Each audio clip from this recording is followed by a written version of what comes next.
Welcome everyone to Haven of Horror. As always, I am Subject, and I have Robert Oscar Wilde.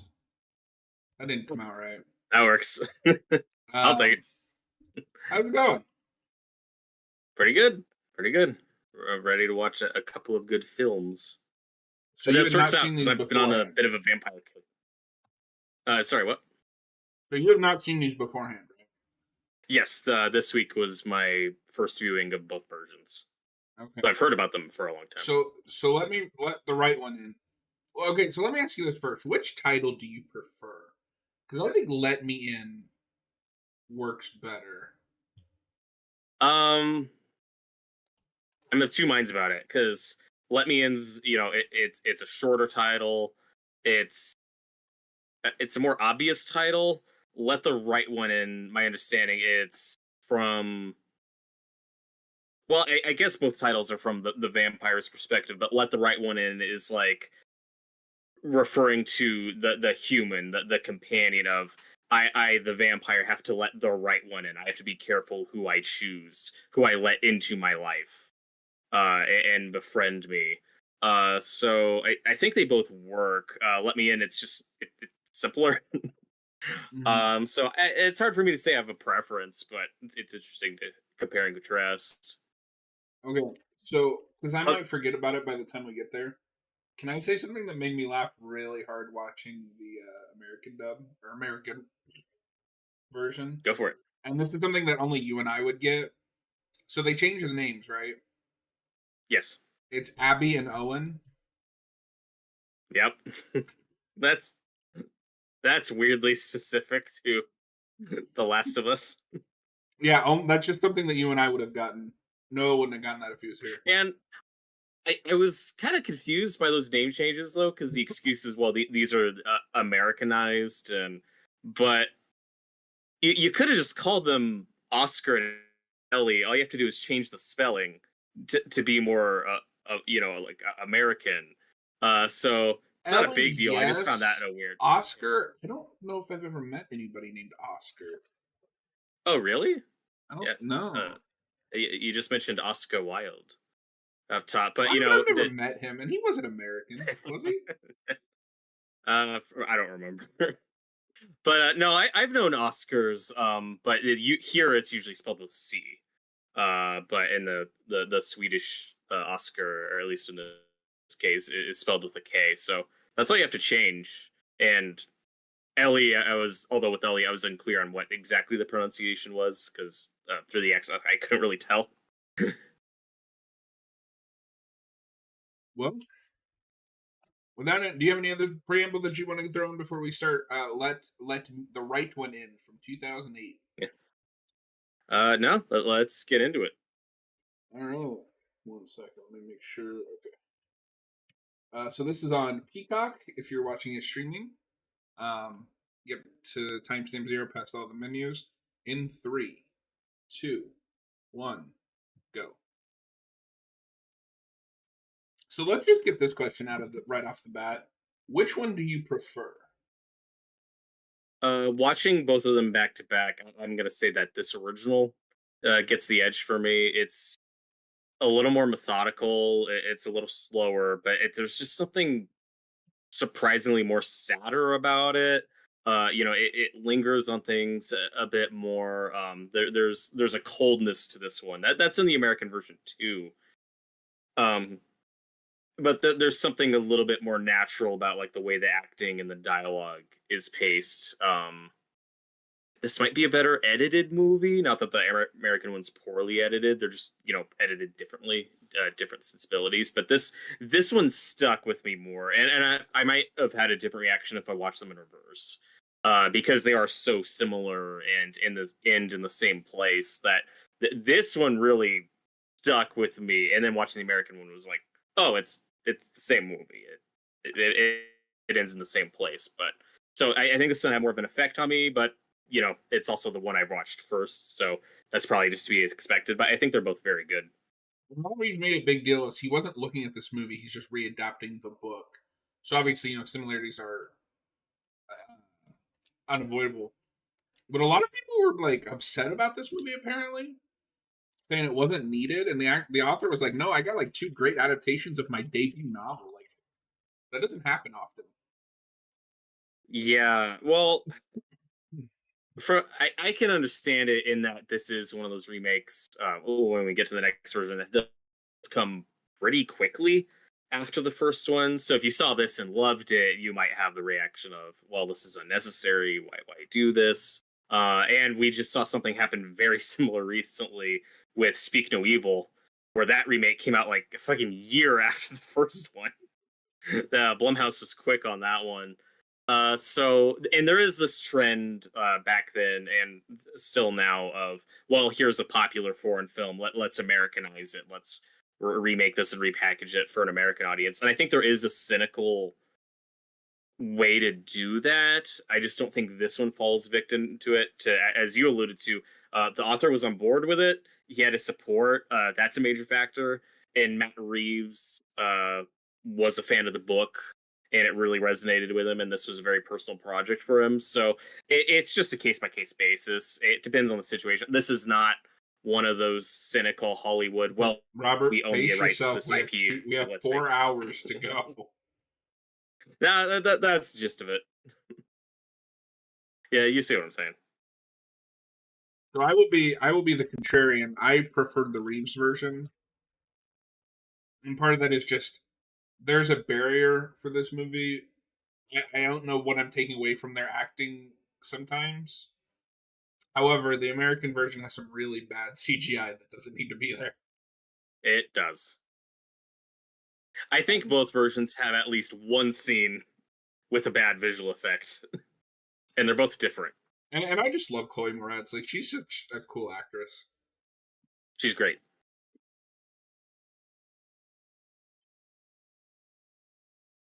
And I personally, even though there's the language barrier, I actually preferred the kids in this one. If we have to compare them, the kids in this were just a little more. Don't want to say honest, but the performances were a bit more raw to me. They just felt very real. In the American one, I feel more like, oh yeah, I'm watching acting. They're very good actors. It's not a bit. I think both those kids were great.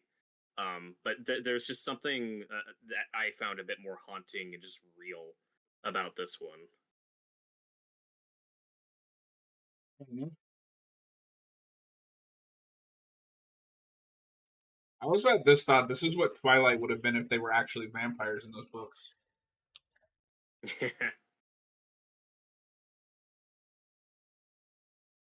Is this the Yeah, same it's year as that first Twilight movie? that's true.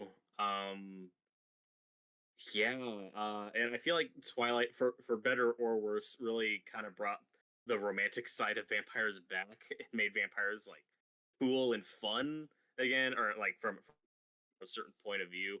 This is one of those uh things in the genre that I like. Of no, being a vampire would suck. No pun intended. This is miserable and sad and brutal, which falls into a category of a lot of vampire movies I enjoy. And then Twilight's like, now they're vegetarians. They're cool. And They're most fun. importantly, and we'll get to that, this is not a happy ending movie. No, not at all.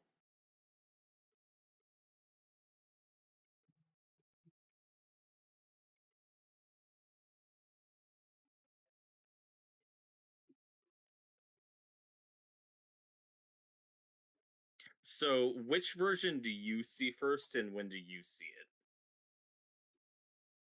I might have saw the American one first, and that might be part of it because I know I bought it, but I don't know if I actually watched it before this version. Um, but I also get into foreign films like super late, and I think that's why there's always been kind of a disconnect. It's just I didn't grow up with that stuff.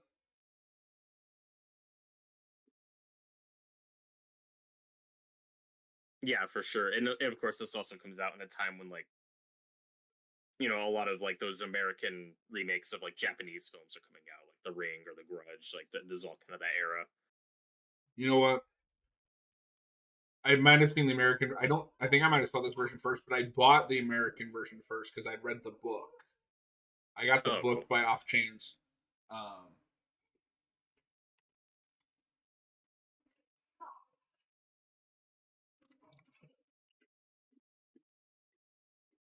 This kid looks really familiar. The bully kid. Yeah, for sure. This is a trope that started to bug me in recent stuff. I think the story being set in the 80s helps, but both versions have just straight up Stephen King bullies. These are the psychopathic, Well, this whole story insane. feels very much like a Stephen King esque story. Yes.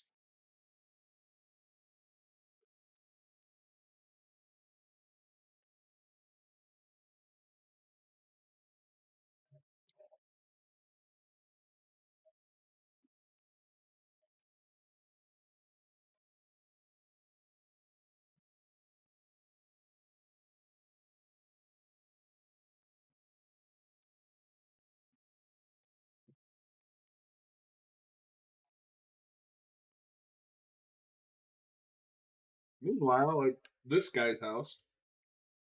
Yeah.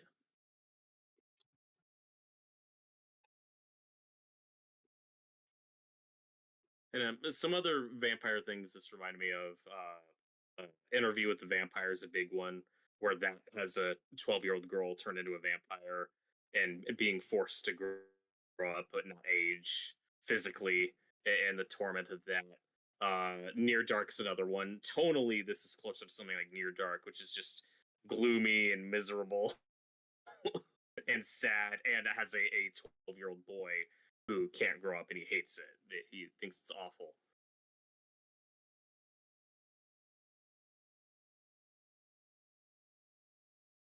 And are You all know, it is a stories shame that, we remade this so quickly because we were talking about this being a Stephen King thing.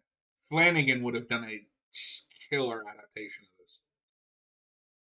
yeah, he'd be great, but it also feels like a story that, okay, we've probably adapted this enough. I don't know if we need another one, but obviously Flanagan would be a good choice. The key word there being it's a shame we've already adapted this here in America. Yeah.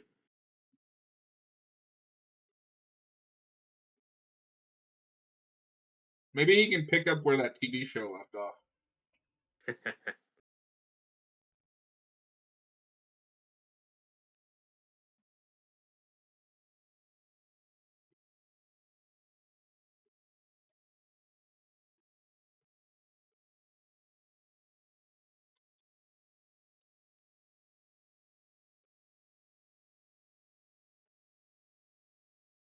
And what's interesting is this is also kind of going back to Dracula. Like this guy is basically her Renfield. That's true.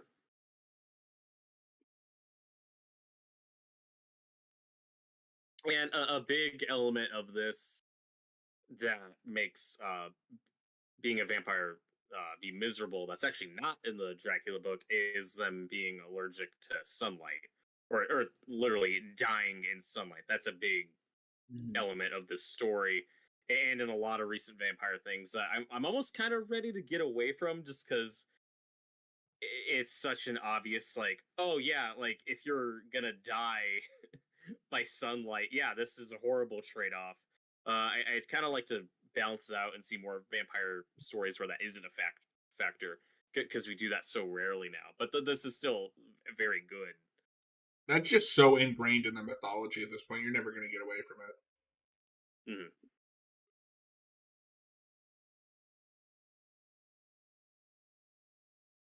Dracula, I And think, at this this, point is more so the outlier for not doing. mhm.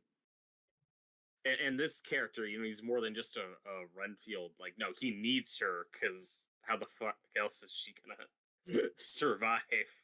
Mhm.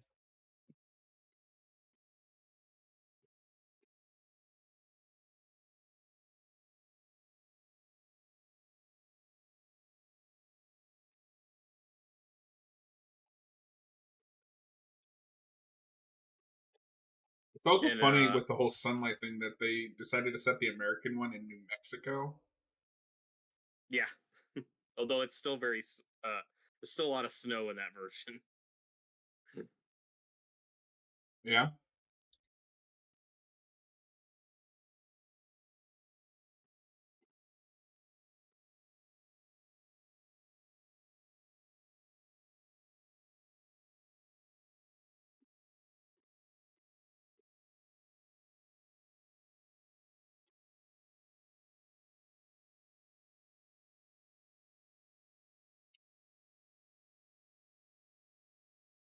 Now, you've said you read the book before. How much do you remember? Like the Not a whole changes or lot. omissions? That was like a decade ago. It's a great book. And it sounds very interesting. I certainly like these movies. Author of that did write this screenplay as well. This is one of those situations, Oh, okay. which is pretty cool.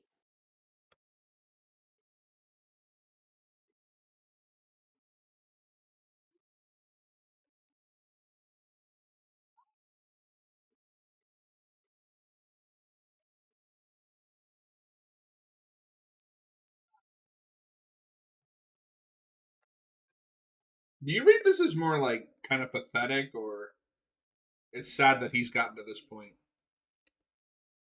Both. This kid, more in this version than the American one, is like almost kind of a serial killer in the making. Like he's not there yet, but he could get there, which is obviously important with the choices he makes and where the story ends. But you know, he's on that path, and you do feel really sorry for him because you're seeing all the reasons for that.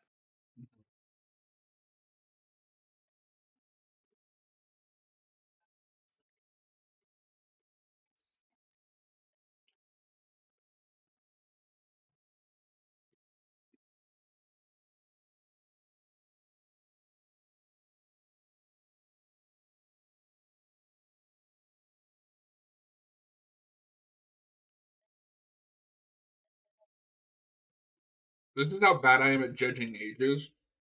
For like the first half of this movie, I refused to believe that she was actually 12. Kids age weird. He does not look 12.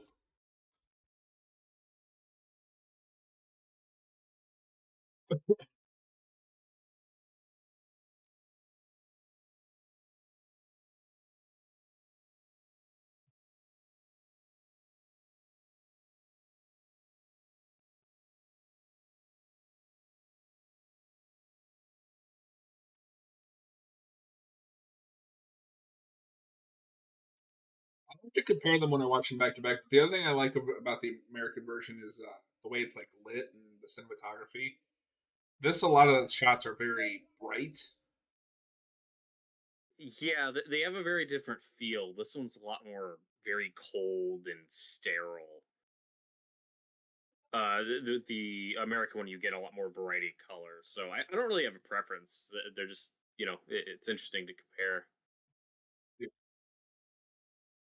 It was a bitch to make the thumbnail though.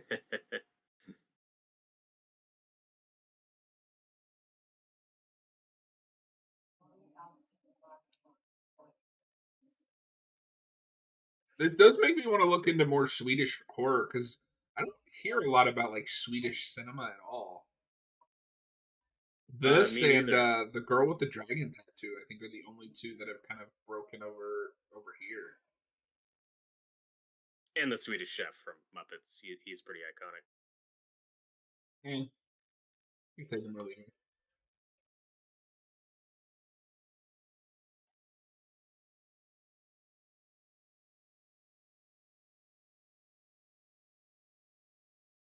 Ironically, But both of those got American remakes from, I guess, visionary directors.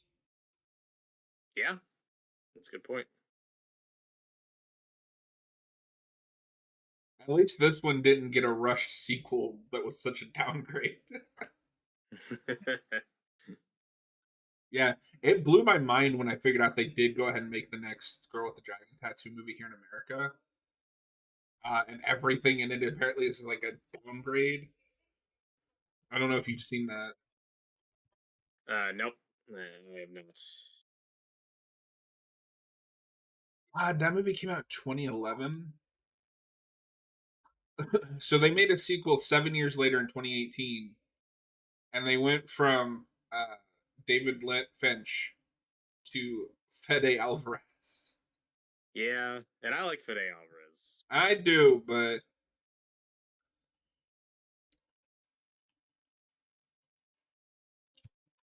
I don't think he was the right person for that kind of movie. Probably not.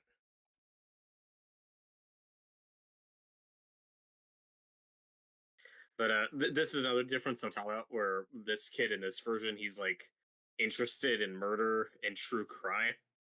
He has a, he has a scrapbook, and it's probably not the most healthy thing for a 12-year-old to be into. All Swedish 12-year-olds are into that.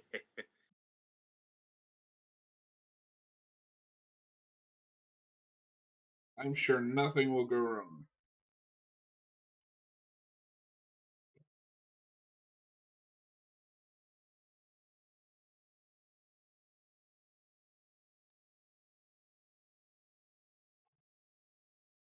And I think that's the biggest difference between these versions. Not to an extreme degree, but I think in the American one, they are for both kids trying to make them a bit more innocent.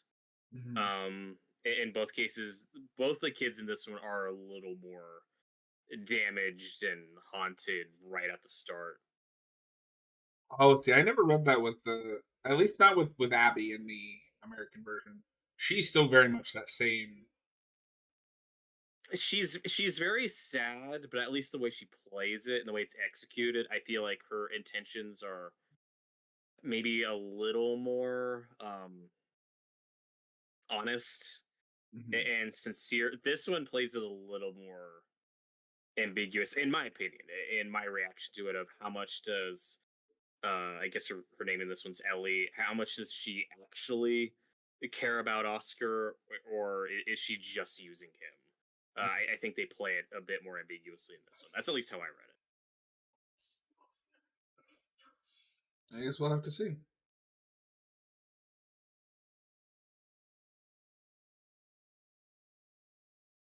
Now, if I am going to nitpick this one, and why I can understand preferring the American one, is the other notable difference is here. This one spends a lot more time with the neighbors, and kind of splinters off into a couple different subplots. And it's debatable how necessary they are. I can understand if you feel like it kind of slows down the pacing a bit, or how necessary developing these side characters really is. Whereas in the American one, we almost exclusively see the neighbors like through the kids' eyes. Like we don't really get to know them. Yeah, and I think from a narrative standpoint, I definitely think you're onto something there. That works a little better for me. The only one that I would like to see developed more in the American one is the lady that gets bit. Yeah, that subplot's trimmed down a lot.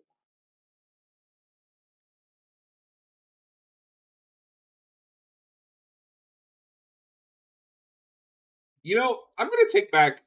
I do want Flanagan to do this again because this would be a good like 4-episode mini series.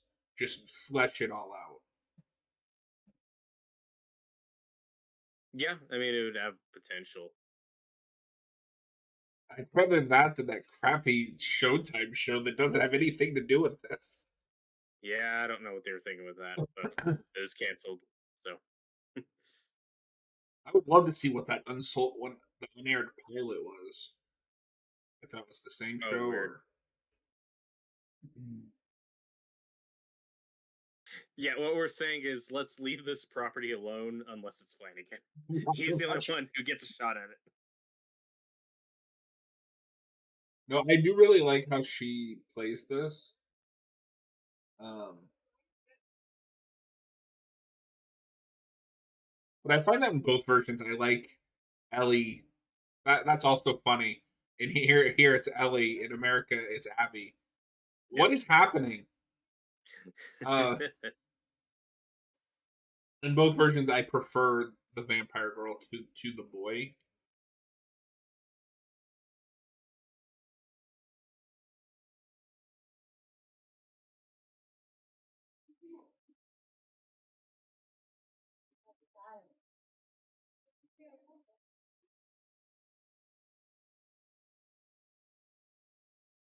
But you're right. It's very Kubrick in its cinematography, Mhm. or like Kubrick in The Shining. Yeah, like you said, it's very bright.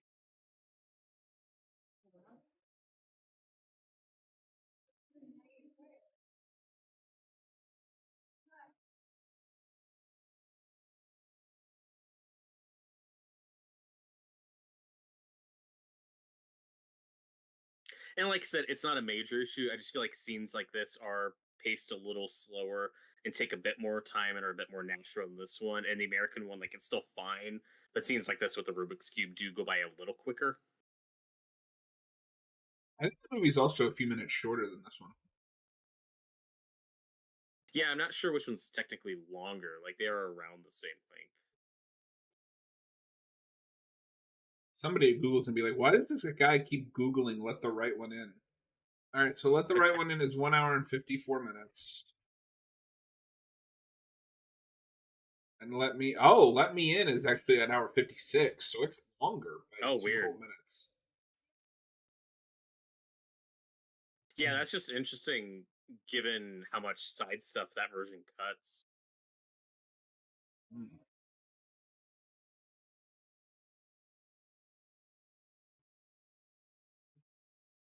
Let Matt Reeves cook.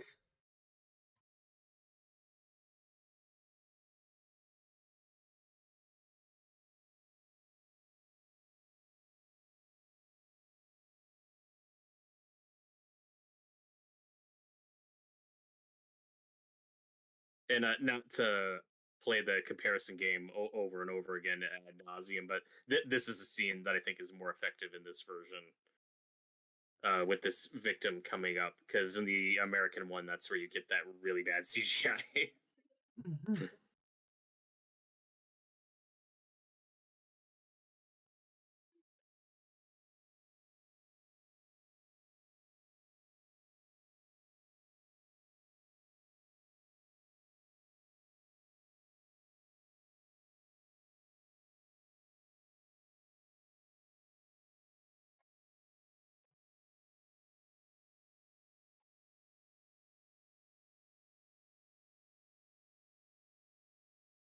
Yeah, I don't understand like the obsession with CGI in the remake. I mean, there's not like a ton of it. It's just in a few scenes, but yeah, it's noticeable. It's what we were doing at the time. To its credit, most of that movie is shot in camera. Matt Reeves, we expect better of you, you bastard.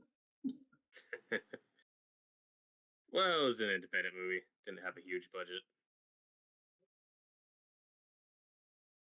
It didn't do particularly well. Like I'm not surprised that's not the type of movie you see selling well here in America, but it Yeah, it wasn't only made exactly a hit. 27 million on its 20 million budget. God, that Yeah, movie cost 20 million. yeah. So I mean, it got good reviews at least, but it may have stalled out his career for a minute because until he somehow gets attached to Planet of the Apes, which the rest is history because that ended up being a perfect match. Mhm. Yeah, I mean, I don't know if there's a 4 year gap there. I guess you could say it stalled it, but if he wrote, did he write the Apes movies? No, I he think he was didn't. a co-writer. Oh, okay. He wrote the But third one, but he's not credited on Dawn. I'd like to imagine that he started writing the Batman in 2014. It just took him that long to finish the script. But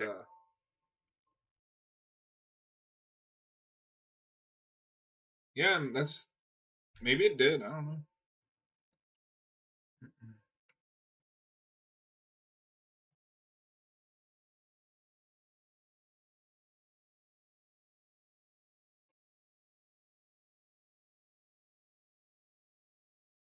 Well, it looks like it was not so much a stall. It's just he had a few projects fall through. Like he was supposed to do a oh, okay. Twilight Zone movie, but then Oh, he left. okay, that tracks. That is Oh, he was also supposed to do an adaptation of the short story 8 o'clock in the Morning, which was previously adapted in a little known film you may have heard of called They Live. oh, interesting. So he was going to kind of remake They Live. Yeah, and that's whenever Hollywood does get that off the ground, we're probably gonna watch it and think, "Damn it, I wish it was Matt Reeves," because that sounds like similar to this, where he was going back to this. The What he book. probably wanted was to go back to the story and put his spin on it, and what the studio wants is, no, we want a remake of that cult John Carpenter movie that didn't do well, and we think our remake's gonna do well for some reason. But he's someone I'd trust to Yeah. put a good spin on that. No, I think I'm not anti remake, but I've only seen one good Carpenter remake, and it was mixed reception best. Oh yeah. I like it, but I know a lot of people who are fans of the original hate it, and vice versa.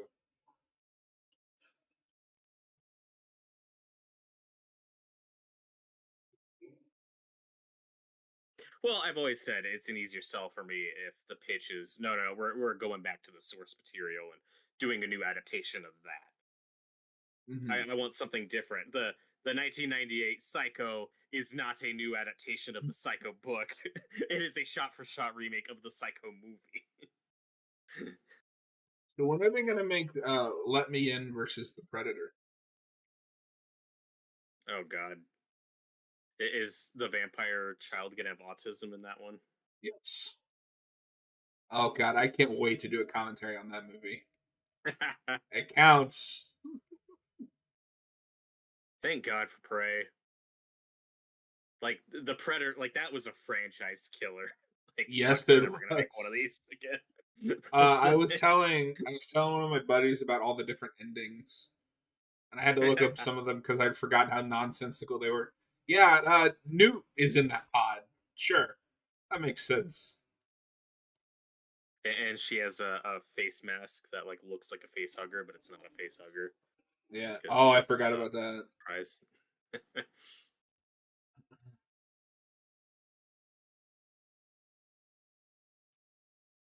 But we talked over it. But when Ellie kills that guy and then like twists his head, like that was a effect that got me. I was like, I was not expecting that. It's very brutal, in matter of fact.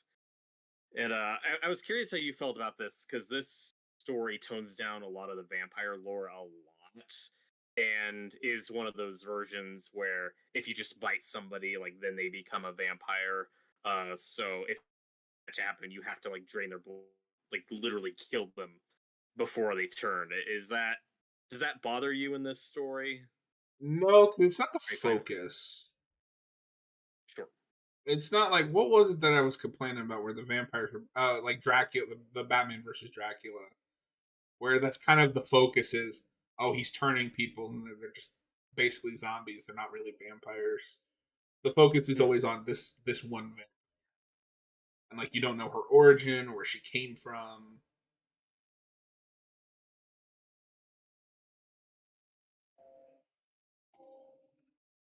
Plus, that hospital scene is really effective.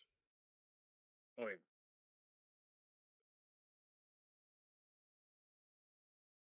Very minimalistic score here too. Mhm.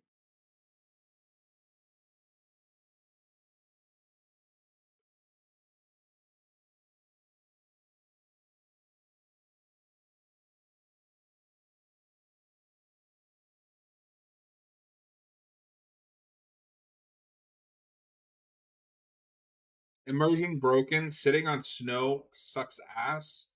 He would not do that.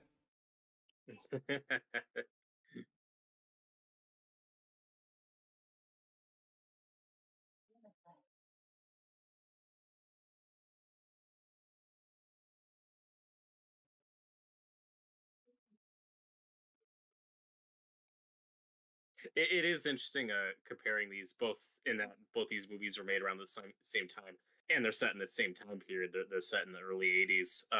The things that do carry over and translate, like the Rubik's Cube, which is like, oh yeah, this was just this instant worldwide phenomenon toy when it came out. So like that plays really naturally in both versions. Mhm. I never got good at solving Rubik's cubes. Mm-mm. I have a couple, but I never solved one. What's in the box?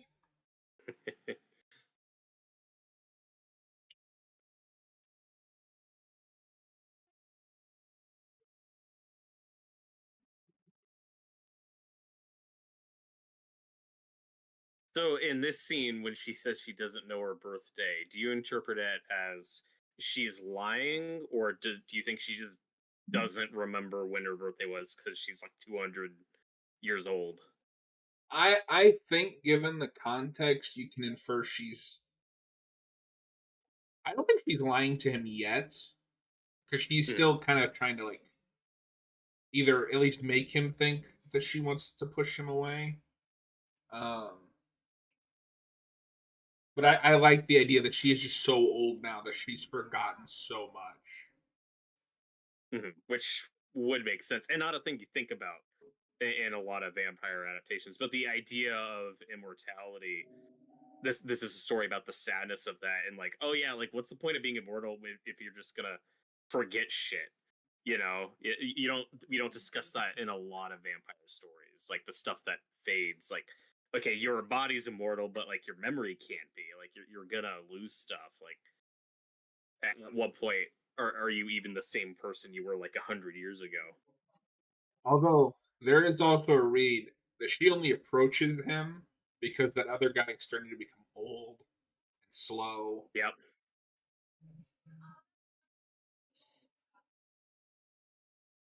Personally, I find this more interesting if she is a manipulative monster that just happens to find the right person that would be willing to go along with it.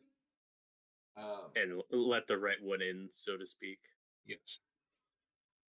Like one of my favorite relationships in TV is between a vampire and a human, but the show always recognizes that it is doomed to fail, and it is a tragic romance. So here's I guess a region barrier. The teacher leaves and just leaves this kid in the room alone. I guess that's a thing in Sweden. Or like he's gonna leave and like turn off the light and everything. I'm like, that's they're allowed to do that. That does seem strange. So that's one of those little Although bits maybe that's I too missed it. cool. Is he supposed to be at detention? No, that was just in class, and then they all leave, and the teacher's like, "Hey, you coming?" He's like, "No, It's I'm just gonna dark stay out and work on already. this." Yeah, well, the idea is he stayed after class for a bit, so he's Right. been there for a while How because fucking he's long was he in that classroom? I don't know. I also don't know how dark it gets in Sweden, Yeah. like in the winter. Like that could be a factor. Like this could be 5 o'clock for all I know. Even still, that's a long time to stay at school. Yeah.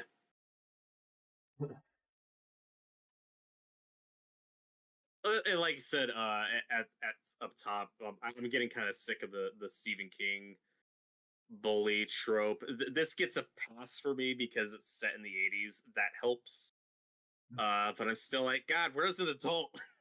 I'm, I'm frustrated watching this. I don't mind it here because it informs his character further. Yeah, Although I'm not it's sure what's very much. happening here. He's whipping him with a stick. But that is the most pathetic whipping I've ever seen. What is that bully's name? Oh, I don't remember what the lead bully's name is.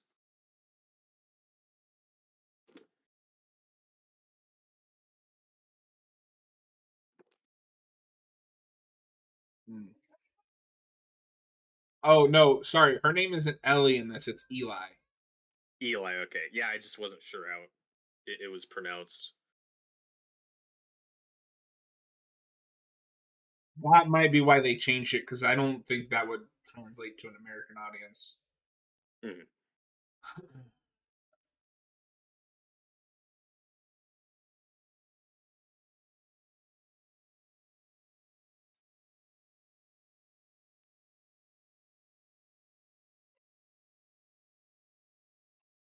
So his relationship with his mother is interesting in both versions because she's not. like horrible. She's not abusive. Like she clearly loves him, but her big flaw is that she's just kind of neglectful. Like she asks him like, "Oh, how did you get cut?" And he's like, "I fell at recess," and that's the end of it. She doesn't press any further. When most parents in that situation, I think, should be able to tell, like, "Okay, I can tell you're lying to me." But yeah, regardless of that whole situation, there's going to be bits throughout the story where she's not as there as she's not as present as she should be. It is why he makes a choice he makes at the end, which again is just really sad because usually in the story you think like, oh, like that we're gonna make the mom character abusive, and that's why he leaves her at the end. It's kind of sadder that like no, she clearly like they clearly love each other. It's just not a super close relationship. You know, she has her own issues, and the American one has a different spin on what she's going through. But again, it just makes the whole scenario very sad. Oh, so he did write like a sequel short story to this. Yeah, I saw that. I have not read that. I'd be very curious to see where the author predicts these characters end up. Um, yeah, no, I agree with you on the mom. It's weirder in the remake because they involve the dad at least over the phone. Um, Yeah, you never see him in the remake. although I don't know if you picked up on this. I may not have if I hadn't read it. Did you recognize the voice on the line when I he's talking to the? I know it's Elias Koteas, which is really weird, but I mean he's good, so I'm cool with it. I No, what's don't know if I would, weird? but I read that ahead of time. Yeah, it's weird because he's also in the movie as a different character. Yes, yeah. Maybe there's something thematically going on with that. Like we'll get I'm into pretty it sure they were more. just low on money and was like, "Can you record this?"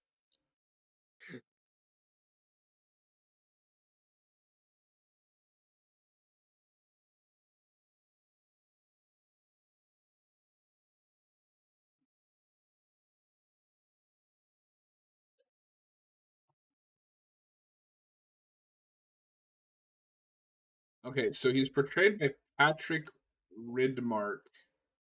I don't know if that's how you pronounce that. Uh, the the way Sweden spells Patrick is cool. They just take out the C, so it's Oh, Patrik. makes more sense to me. That's always cooler though, right? Like Eric with just a K instead of a C. Yeah, yeah. We do C's weird in America. Oh, apparently he was only in 3 things,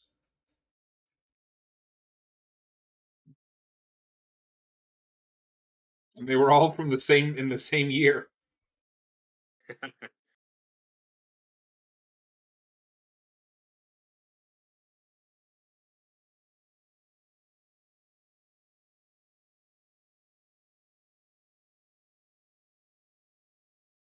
And it's kind of a shame because this teacher character is developed a bit more in the American one, but then they cut most of his scenes out, which is kind of unfortunate. But I do kind of like him in that one.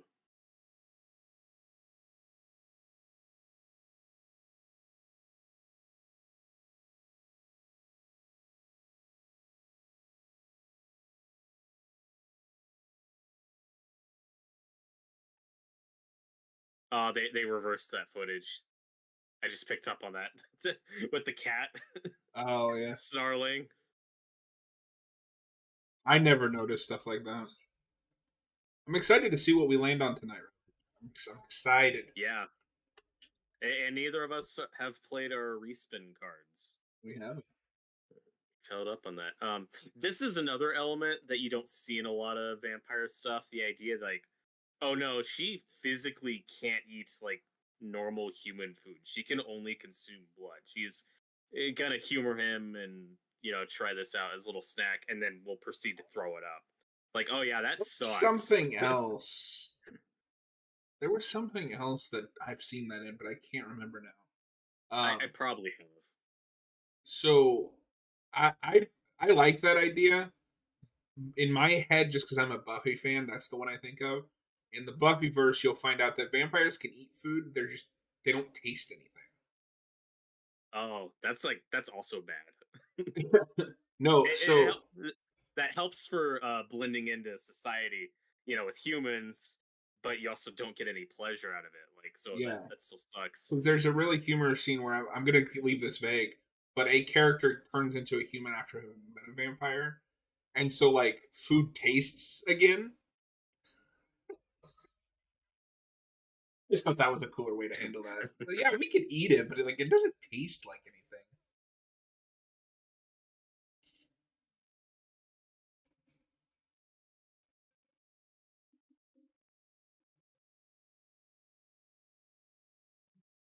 And this kind of story, I was thinking about this in both versions, has to be some of these scenes that they have to do in these have to be so awkward to film. Hmm. I simply could not make a movie like this. Spoilers: there are nude scenes in both of them. They're tastefully Yep. done. If I'm an adult and I'm told I have to do a nude scene in this kind of movie, nope. It's like, nope, nope. I want nothing to do with it.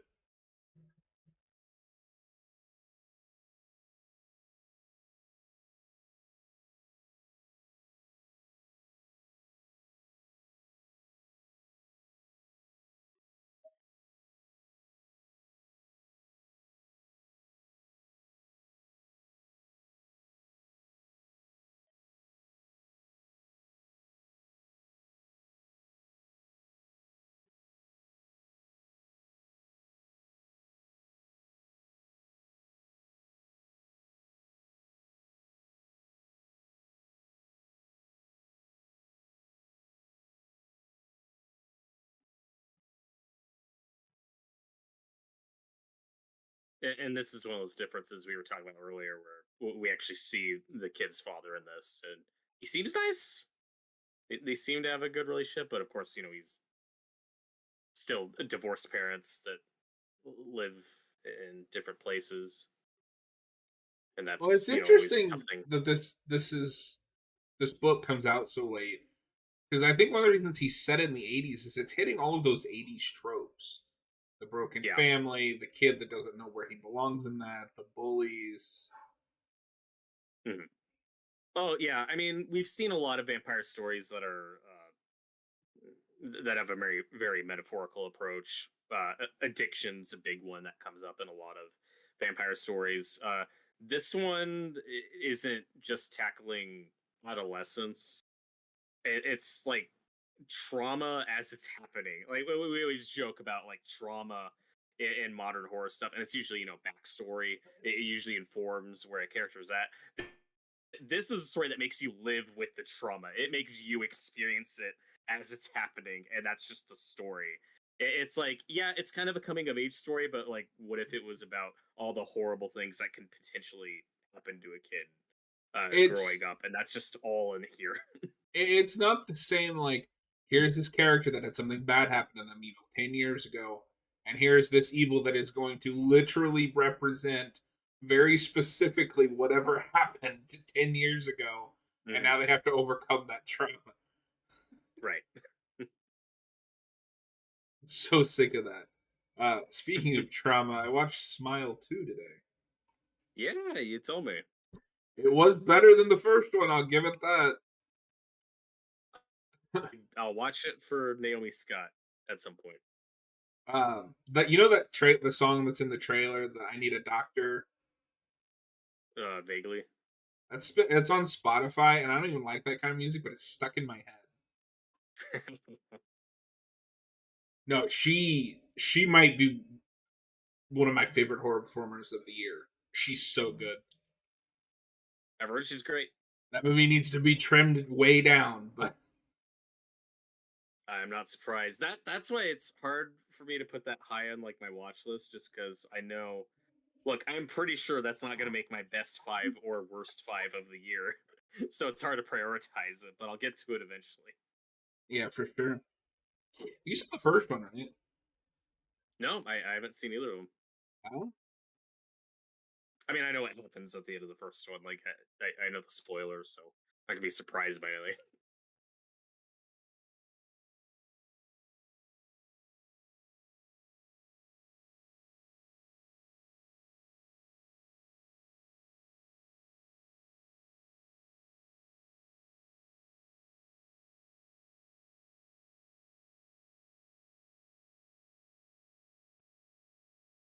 Be right back.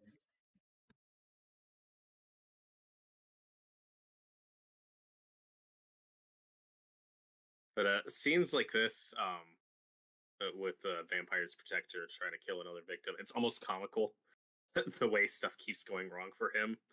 But it's also implied that maybe he wants to get caught or he's just ready for this to end. So there's both a sadness and a sense of humor to the scene that I appreciate.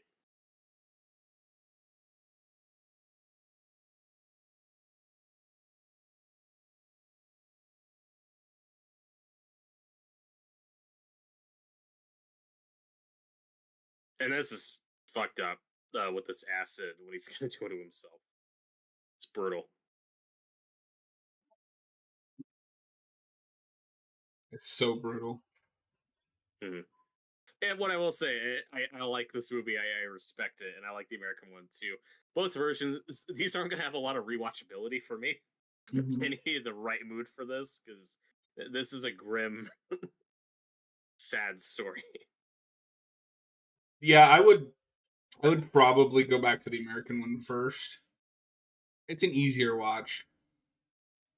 Yeah, for sure. Though, to its credit, still goes to some pretty adult, uncomfortable places. Like, it's not hard to imagine the studio PG-13 version remake of this, but no, it's still a hard R. No, But I do when I respect say it's an easier watch, it's just it's in a language that I am familiar with, so there's not that it. Mm. barrier. Uh, the characters come alive a little bit more for me, just because like I can tell that I think these performances are good, but it's hard to judge another language even though I can read what they're saying. Mm.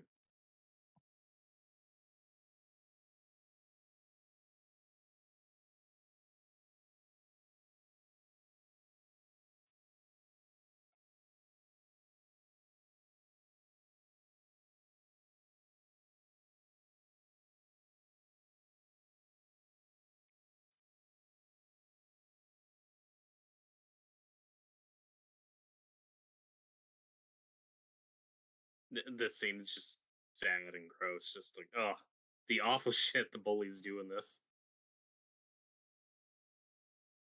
That's disgusting.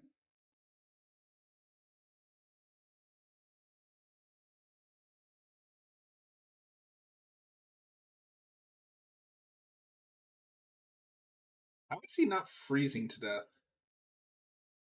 Yeah, it looks like a bad time.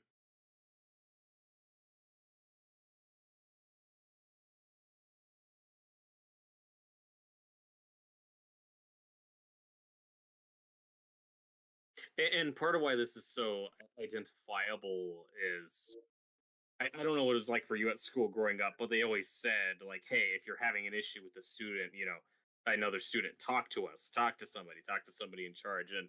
And kids rarely will, myself included. I'm not sure why that is, It's a or pride hopefully thing. it's a pride thing. You're more scared of the bully than you're feel protected by the people in charge. And I don't know what that says about that institution, but it's something a lot of kids feel.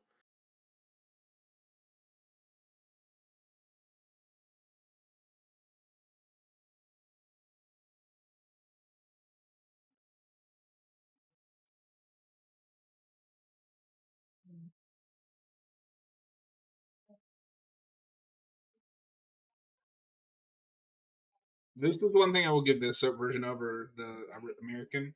I like the makeup that we're gonna have that guy's gonna have on a lot more in this one. Hmm. Yeah, the remake's also going for like a CG enhanced thing that doesn't look great. Yeah.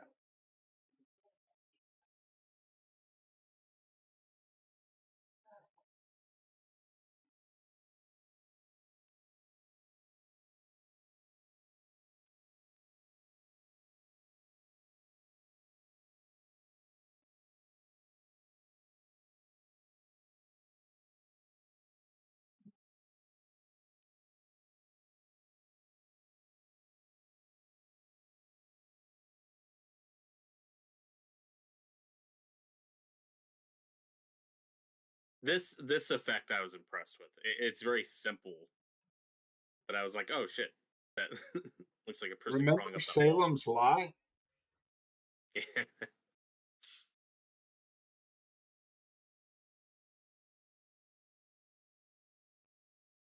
So there is one thing I remember looking it up reminded me. So this guy gets a lot more backstory in the original. In the book, he's a pedophile in the book, and it's implied that he met her when he was already a full-grown man. Ugh. And that wasn't my read on it in this version. And clearly, Matt Reeves and I aligned on that with how he handles it in the remake. But yeah, I think I did read a little bit of the synopsis from the book, and that's probably the biggest change from the book to these adaptations is her protector being made to be a lot more sympathetic and ambiguous in his intentions. Which I think works better because you should parallel him with Owen, who is going to be replacing Yes. him. Hmm. There's no And parallel if he's, you know, well, already evil. yeah. And I guess you Because could make the case if like because he's a serial killer in the making. This guy's a pedophile. well, and in the book, apparently another big change is I guess this doesn't kill him. Like he becomes a vampire after this, and is a threat that her and Oscar have to take down later, which is not in either movie version. But here, as it's presented in this movie, the scene's kind of heartbreaking. Where it's like he failed her, he's given up, and it's like it, in this scene he's giving her literally all he has left. Of like the last thing I can literally do for you is just let you drink my blood and kill me. So this will just be over. But he's still giving her something in death, and it's really sad. And it makes me wonder if Matt Reeves and the author, because he said the author wrote this screenplay, are kind of on that same page of that works better, or if maybe Matt Reeves wasn't as honest about we're going back to source material. It's let's do what the other movie did, but our own spin on Because it's entirely ambiguous in this one, but by the end of it, I did interpret this as, oh, her protector, she probably met when he was a kid. He probably did have a crush on her, but in an innocent way, when he was a child, not like what the book did. And at the end of this film, my read on it was, oh fuck, like this is a cycle. This is started all over again because we find out that she's like 200 years old. It's like, oh yeah, so her protector has probably been her protector for the last like 50 years, and now Oscar's replacing that. And that's a read they make a bit more literal in the remake. it. Mm-hmm. It's a little bit more ambiguous in this one. And it's important to note that Matt Reeves wrote the screenplay for that remake. Mm.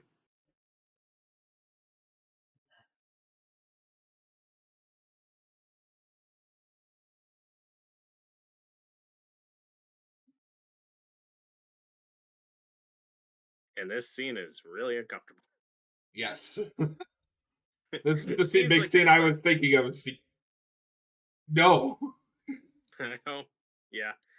It seems like this. Yeah, I'm not gonna rewatch this a lot. This is disturbing.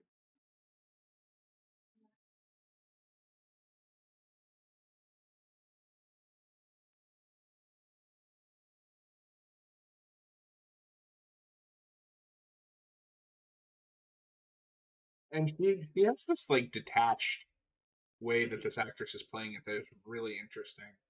Because even right after she kills her protector, she doesn't give a shit.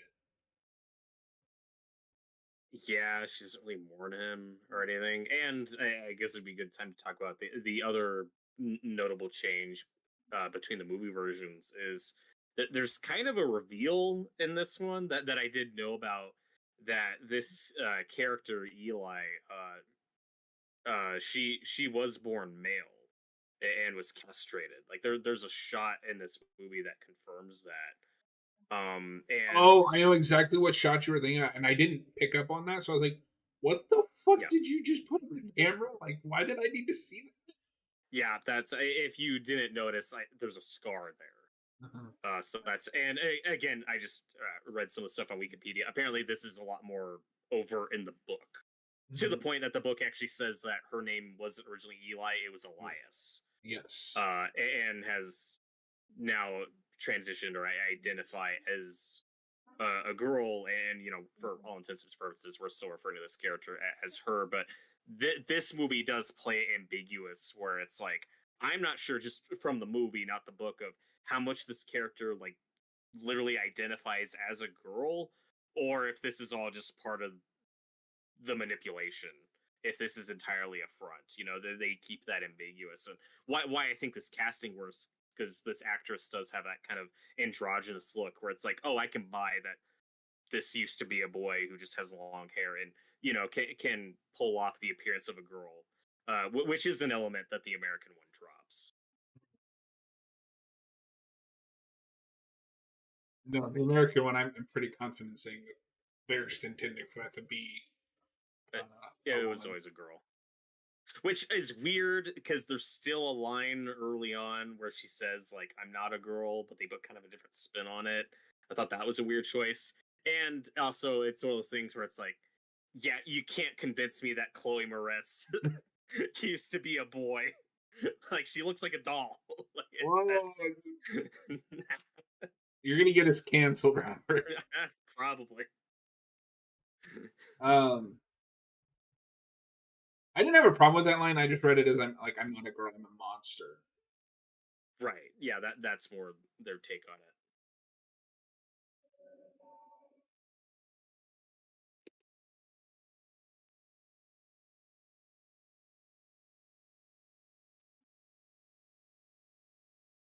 Huh, interesting.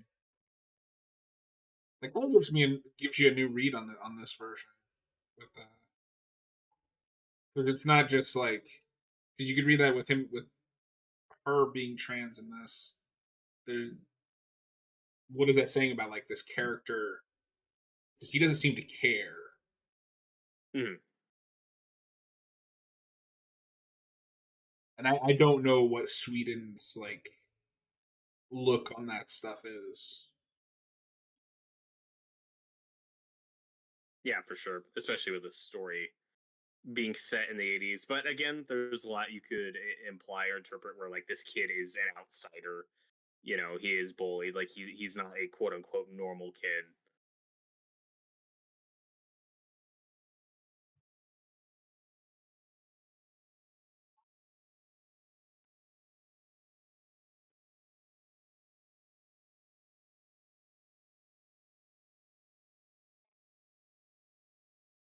And scenes like this, I'm like, God damn it! Can we have more than one adult supervising these kids, please?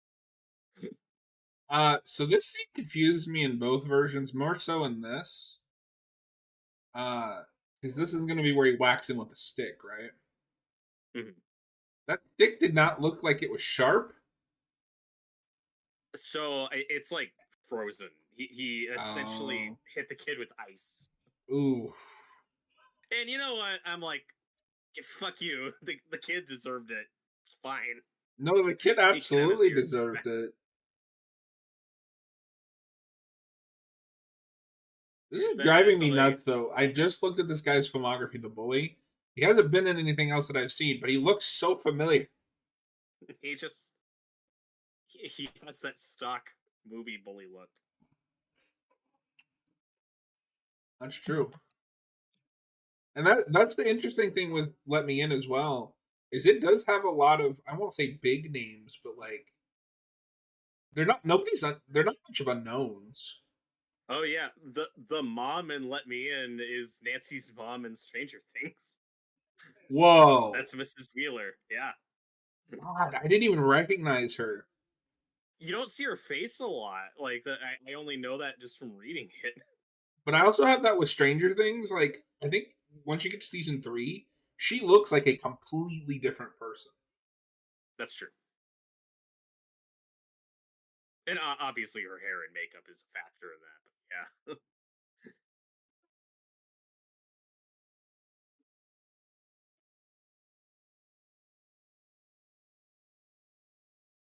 Now, this plays pretty close in both versions, where the teacher does notice what's going on, but before they can really do anything about it, they're distracted by this other thing Mhm. going on with the body being found. But it's just one of those things where I have a low tolerance for adult characters who don't notice bullying and don't do enough about it. Um, but like I said, the teacher here, isn't like awful or abusive or anything. But when this kid gets whacked in the head, I'm like, yeah, you deserve it. It's fine.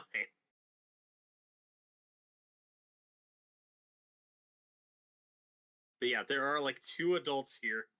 We need more, Especially with how many kids are there. right?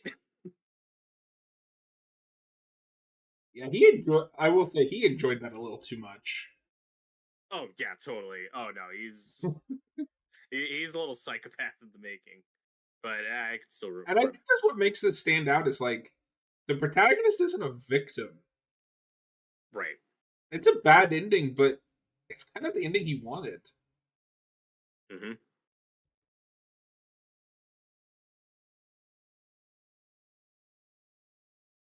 What is this? A Swedish chainsaw massacre?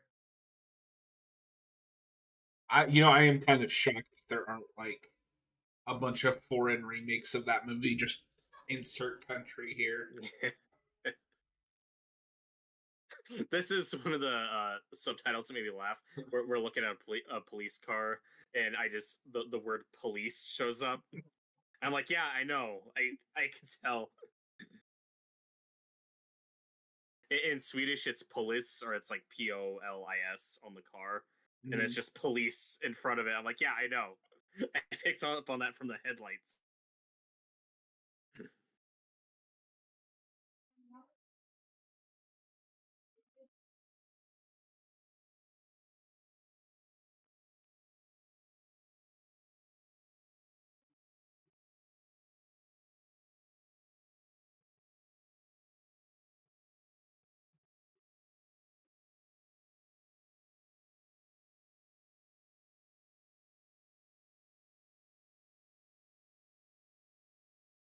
I also don't understand why they call him Piggy, because that's usually like left for like overweight people.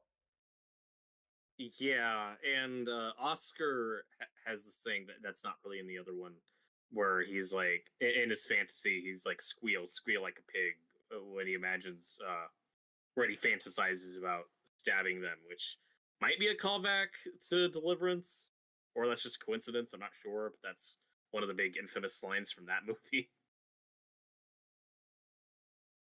I don't know, it's just a payoff because like the first shot of this movie you see is they make him like put his nose up. Mhm. I also haven't seen Deliverance, so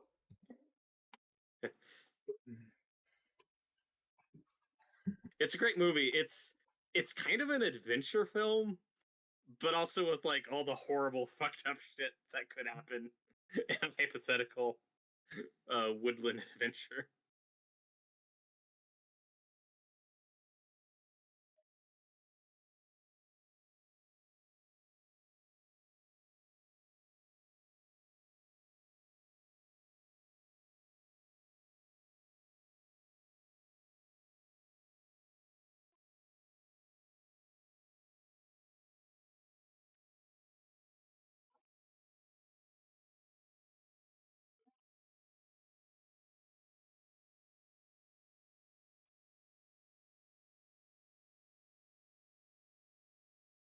apparently Hasbro's going to stop financing movies.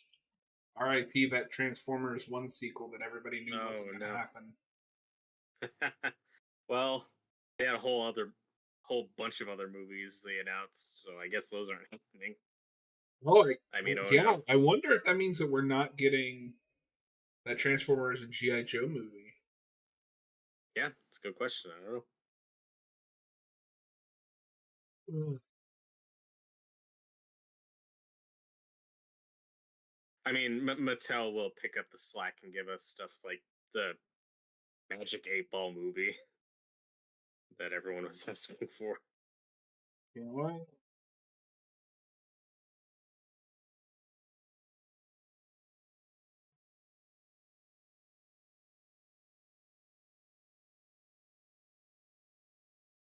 So this is a weird thing that's in both versions. I'm kind of surprised in the setup, but I mean, it just tracks with what this kid's into.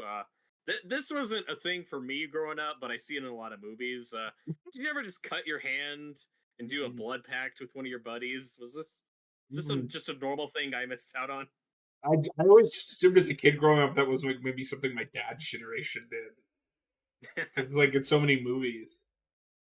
And we're like, that's so insanitary. That- that's breaking so many health code violations. Don't do that. But again, it is a scene that shows kind of the darker side of this kid, where he doesn't even like prep Eli about it. He's just like, "Oh, see, I cut my hand; it didn't hurt. You do the same." It's like, ugh. The kid, the American one is at least somewhat more rational. He just like slices his thumb. This kid is like Mhm. all the way down his hand. Yep.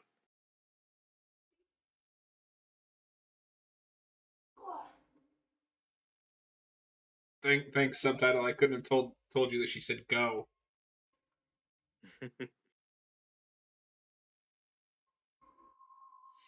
So at this point,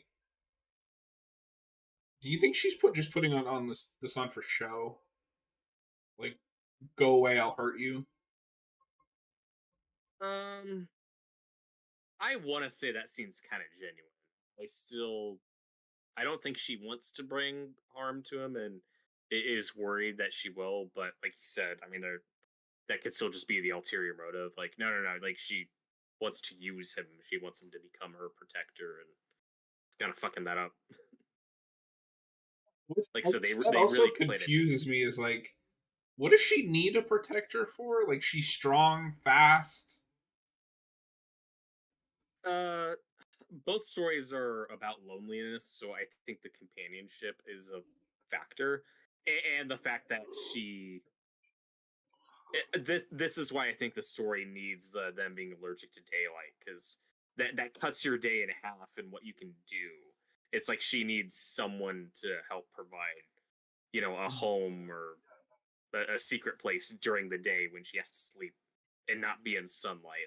I think that's the main logistical thing you need a protector for if you're a vampire in this situation. Makes me wonder what she's gonna do for the next like I don't know decade while he grows up.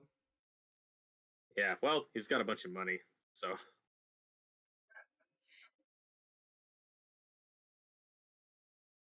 Hey, look, it's Swedish Liam Neeson.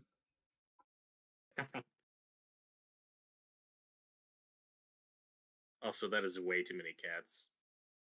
And I like cats, but you shouldn't have that many in one house. No, I am very like pro limits on how many animals are in a house. Three's enough. You don't need more than three. Three is like pushing it. I have this one friend that has like three dogs, two cats, That, lizards, that's a snakes, lot. bunnies. I went to stay at her house. I was like, dear God, this is a zoo. I'm ready to go. Like it was fun hanging out, but I got tired of animals.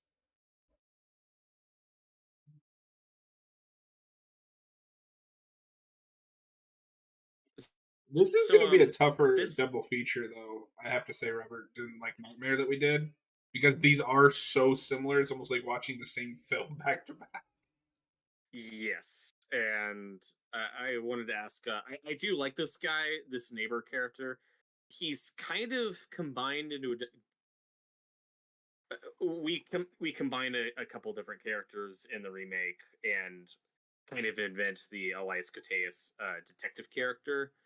I will say I think I prefer the detective version than this neighbor guy. Like they're doing different things, I mean, but I do one of like how them that's is handled. Norwegian Liam Neeson, the other is Casey Jones. Like, Yeah.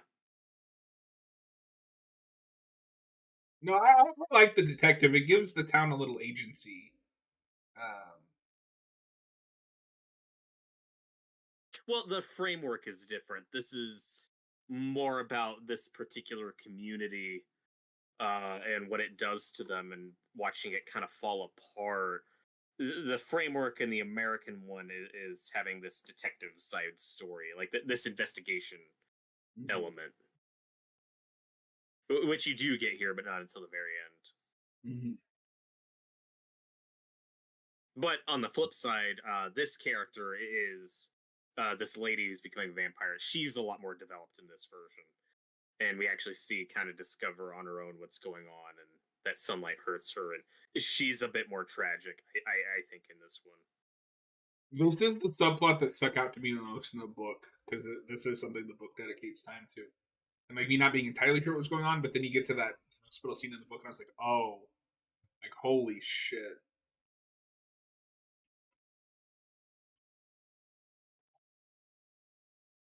Mhm.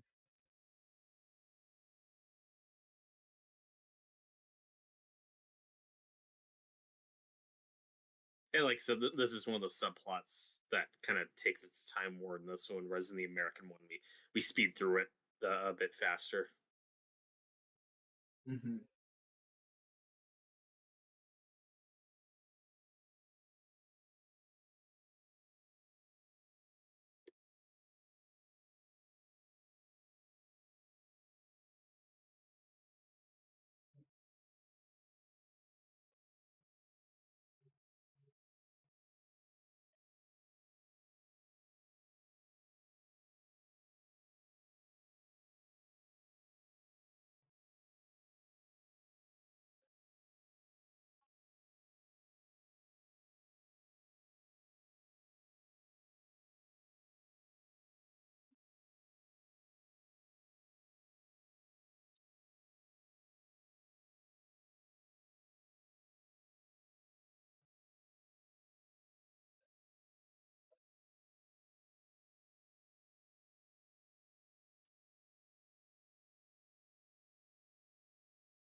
And this scene is real random, and I didn't know how to feel about it. Like, who is this guy? Because I have a couple theories, but It's Swedish fucking Nelson. but like the scene's really uncomfortable, and I'm not sure what's going on here. I don't know. Like, is I like don't know what's going on here. I think we're going for a parallel between like Eli and her companion and his dad and this guy. Like, is this his lover or something? I mean, this is this kid's parents are divorced and this is set in the '80s, but like I don't know. I'm just not sure. And then in the American one, we never get to meet the father, but there's this element added where his father's like, your mom, she's really into that crazy religious stuff, and I'm not, and you got to be careful with that. And I don't know what to. That's the weird thing about watching these back to back is like I'm making connections that might not be there. I don't know how to feel about this stuff.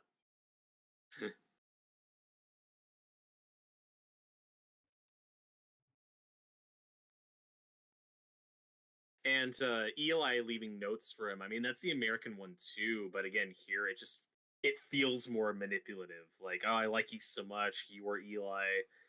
Just the way the notes are written, it still feels kind of manipulative. And I think the American one is going for a bit more sincerity with that romance, but that's just my interpretation. Hmm.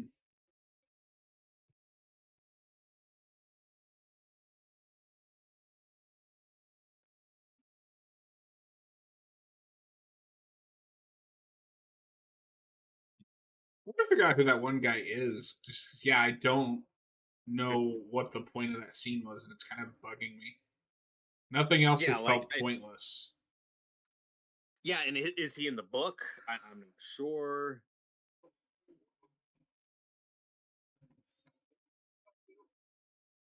I if I'm gonna throw out a guess, it's the idea that this kid Oscar, his father, even that home isn't a safe space. Like there's still this element in there that's hovering and makes them uncomfortable. But that's all I got.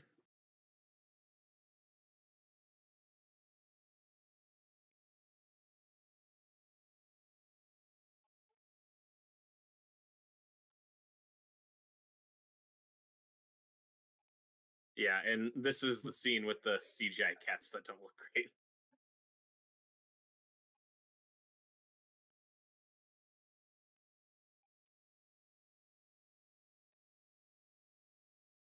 This was the big scene where I thought, "Ooh, I might have cut this," and it goes full schlock in a way the rest of this movie doesn't. No, this shouldn't be here. And I was not surprised when this was not in the American one. That was I I ridiculous. I would not have done this.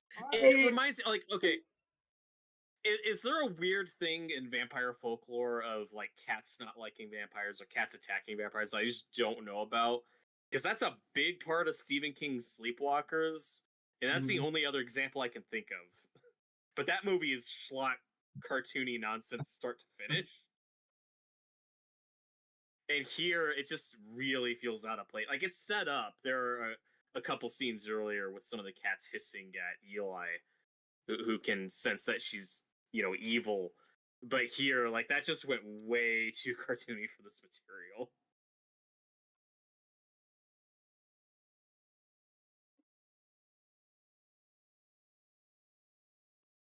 The only thing I can think of is that might be like a reference to the Mummy,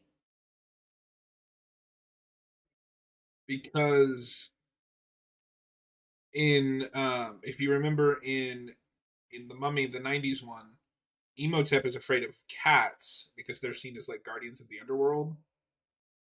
That's true, but that's only a thing in that version. That's not a thing in the Universal ones. And I'd be No, but surprised if that they, is like Egyptian but mythology but that it they might were. be okay. Well, because in the first Universal one, like he has a cat, like it's a companion. Mhm. It's not at every. Although I do like the headcanon that the writer of Let the Right One In was specifically inspired by that element of Brendan Fraser's The Mummy. It was like, I gotta put that in here.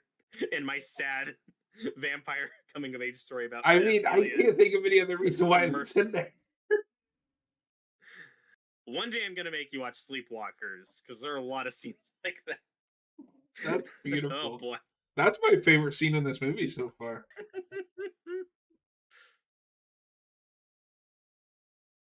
So I can't even tell who that other guy is, but all Wikipedia says about the dad is that his uh, drinking habits caused him to become neglectful of his son. So maybe that was just to show, oh, this guy came over for a drink and he immediately abandons the game that he No. was playing with his dad or with his son. Yeah, that takes more priority over his own son. And like I said, the mom being neglectful is an element given a bit more emphasis in the other version. Oh, the actress that plays Karen Wheeler was on Supergirl. Oh, cool. I cannot pronounce this character's name, but oh, she was on that Dead Zone show that we were talking about. Oh, I think we're obligated to do a commentary on like the pilot for that because it's based on a Stephen King thing. have you ever covered the movie on the channel? No, I want to though. I love that movie. Whoops, copied the wrong thing.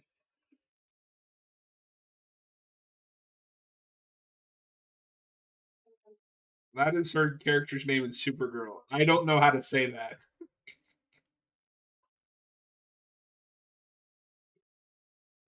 Gimine. Nailed it.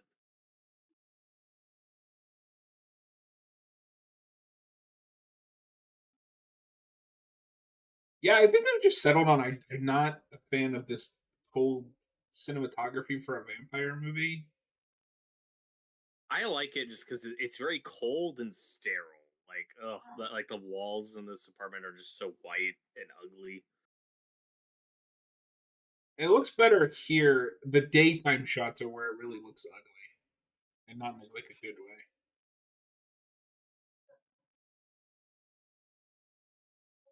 But this is an element cut from the American one that I think is a mistake. Yeah, because here it does establish that she has money. Mm-hmm. Some of it's stolen, or also has gold, and that's cut from the American one, which does make the ending of that version a bit more problematic. Where it's like, wait, how does he afford? Like, what are they gonna do? So I am surprised that they cut that. That in this implied, like, oh yeah, she just has like money that she's stolen and accumulated over the years, so her and her companions can just go from town to town and just afford like just cheap apartments and really dirty basic living.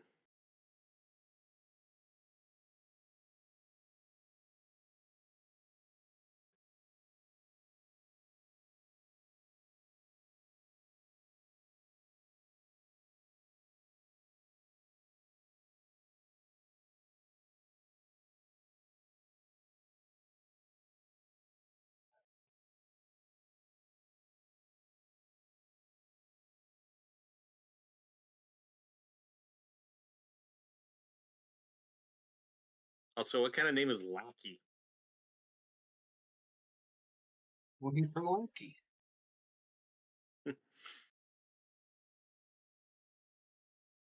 But like I said, this scene is a lot more sad in this, where like she understands what she's become and what's going on. That's also It why I is don't mind for this case just the bite turning them, is because there's a story there and like, mhm. it's still They tragic. play it. Their twist on vampire stuff in this, it's more of the infection angle. That's how she describes it. Is, oh, I got infected when that kid bit me.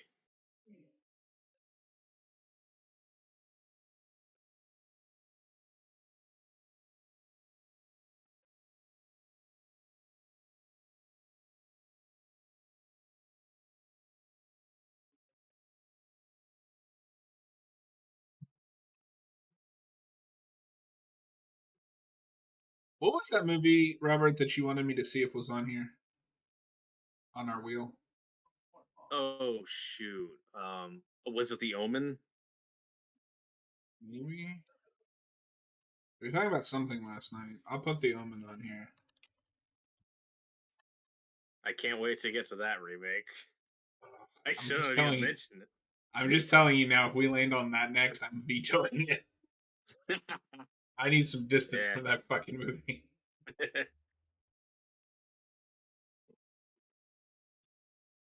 Poor Leaf Schreiber, man.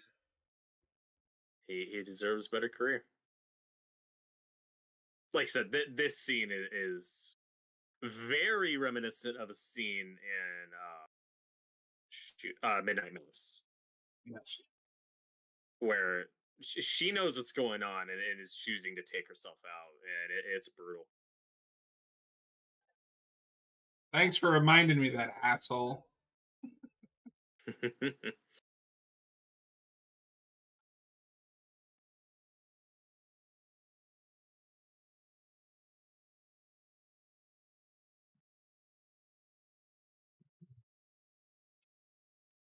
Now, this is an interesting change. This bully kid, his older brother, is arguably more evil in the American one, which makes the bully kid more evil in this one. Because the American one frames that as much more of a, oh, this is an abusive relationship, like that we're this is more about the cycle of abuse and bullying and violence. Here, he and his brother seem pretty close. His brother's gonna do some really fucked up shit for him at the end of this.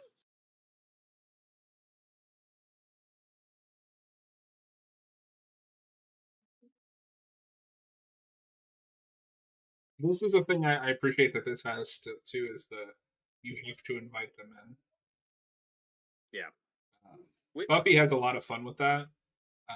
Like there's an episode of Angel where he's trying to save somebody from other vampires, but the guy that he's trying to save won't invite him in, so he can't do anything.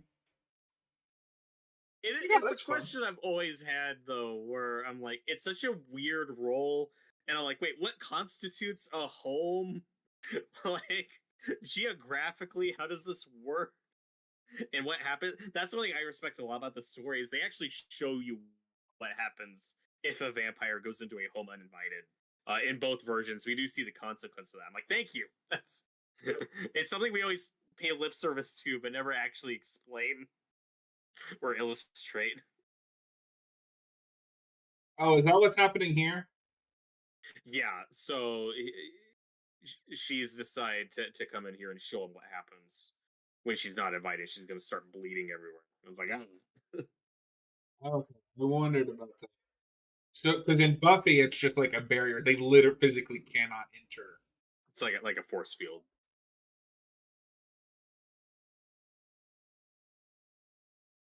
And that show does get into that a little bit. It has to be like a person is living there. It can't be like a public place or an abandoned house doesn't count. So, like, if you're just squatting in like an abandoned house that is not a home, a vampire could still come in.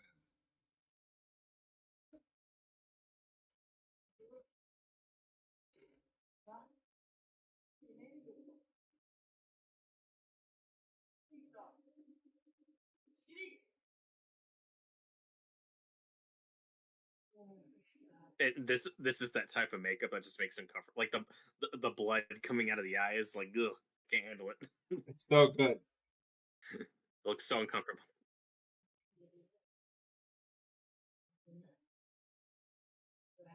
Okay, so sorry. Apparently, I forgot more of this. I do think I was wrong. You were right. She was genuine earlier. This is the I'm going to make this proposal now. I want. Yeah,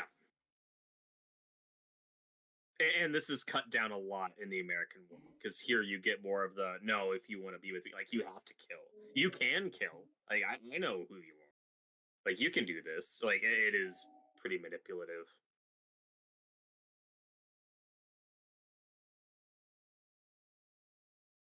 Oh god, that is terrifying. Yeah.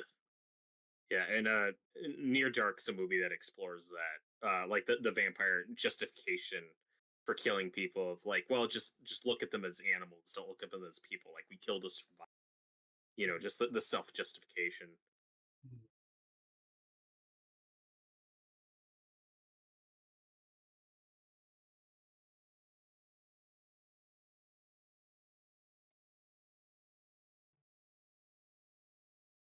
And then you get stuff like Doctor Sleep, where Stephen King's twist on it, which is very similar, but it's like, okay, what if it was like this, but like a hippie commune of vampires that just And have to they keep fed off killing and like going from place to place. psychic energy.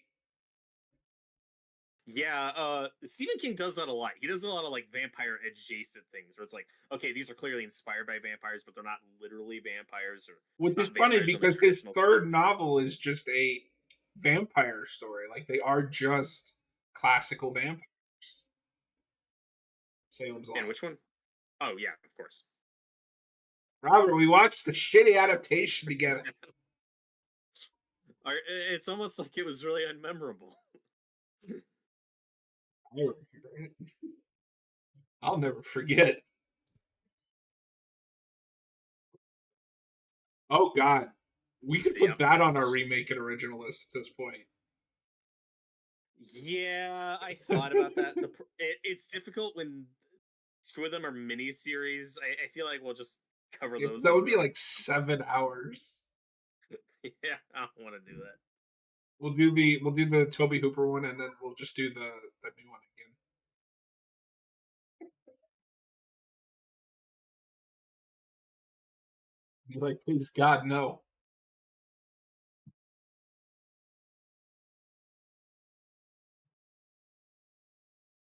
But yeah, we talked over that really uncomfortable close up shot, which I'm hoping was a body double. I hope for that, but yeah, it's earlier you said that No, you because missed the I, I implication. I did miss that. I was like, why are you showing me this? Why did I need to Yeah, see don't that? show me that. Yeah, so the idea is like, no, this person was born male and was castrated. I And, I do think that is something that I would have rather been told than shown. Yeah, same here. But the book apparently goes into a lot more detail about that, and it's really fucked up. So I think the idea in the book is like that castration that happens by the vampire when Eli or Elias is turned. Like that character is not just turned by a vampire; like they are abused and tortured by a vampire. So it's like this really fucked up origin for this character, Interesting. You might want to and reread the book. it sounds interesting, but just really fucked up. And the remake, the reason why I know about this is the remake actually shot a scene that showed Abby her origin in that of when she got turned, and it was cut. But but they don't do the castration bit. They talked about that in the commentary. So I'm pretty sure that in the American one, it's like no, this character just is a girl and has always been a girl. Like that's an element that's That's very American. Like audiences wouldn't have, yeah. Certainly not in 2010. or Maybe not even audiences, just a studio wouldn't have let that happen. now. I don't care if it was Hammer Studios. Yeah. I think they distributed it. I could be mistaken, but I don't. I want to say that was an independent movie I do know when they they're were the making it. ones that got the rights because the author of this talks about he inadvertently sold like all of the rights. So like Yeah. they were allowed to do a prequel comic that was unauthorized. Oh, weird. Hmm. Apparently, it is about the pedophile guy. Ugh. Yeah, I want to read that. Well, I don't think he's. I don't think they go with that anymore. Probably not. They learned the lesson that the Nightmare on Elm Street remake did. Is nobody wants to see that. Yep.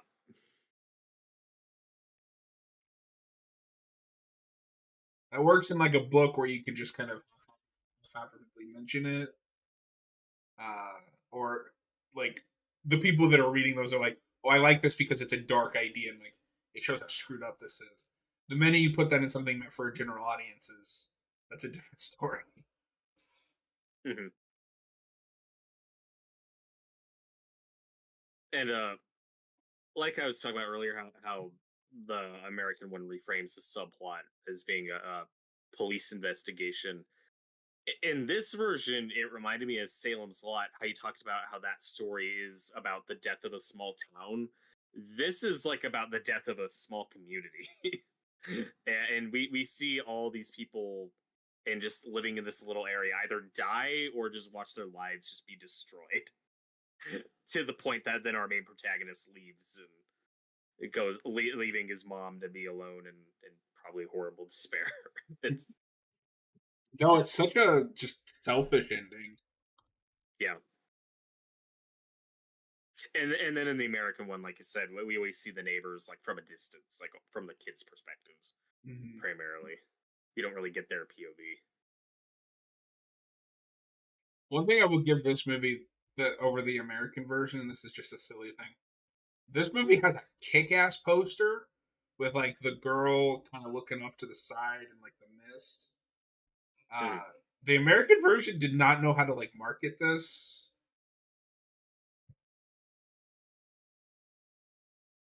Yeah, like it's a movie, even though it's a good movie. Like I'm not surprised that it didn't do well, especially in a especially in a post Twilight world. I'm like, well, not even post. Like at the arguably at the height of Hmm.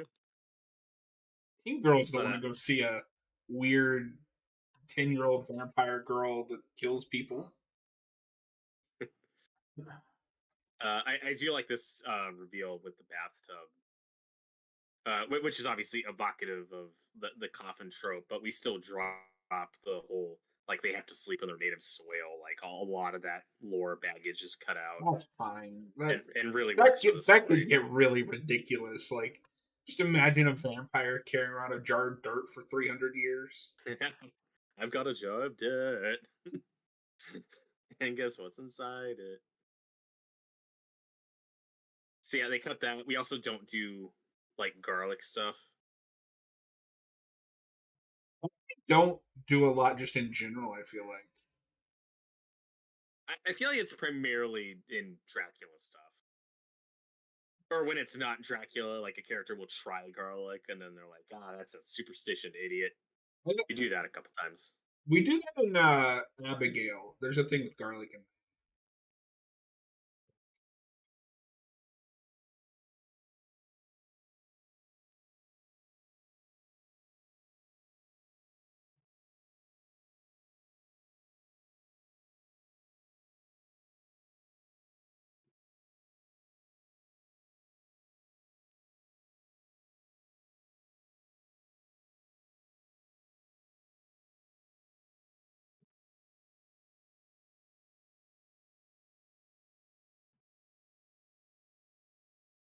Ugh. And the way she hugs him after doing that, it's like, oh god. This is I think this is the beginning of a toxic relationship. That's my interpretation. I have that with both of them, so I couldn't find it. I was like I said, it was hard to find a good thumbnail for this. But the American Mhm. side of it, I have is that same shot where they're doing the hug, and Chloe Moretz just has like this look in her eyes. It's like, Mhm. oh, this is wrong.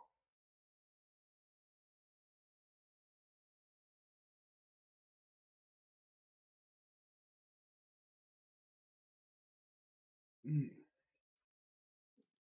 This is gross. what, And please kissing? don't. Her face is covered in blood. Don't do that. It's unsanitary.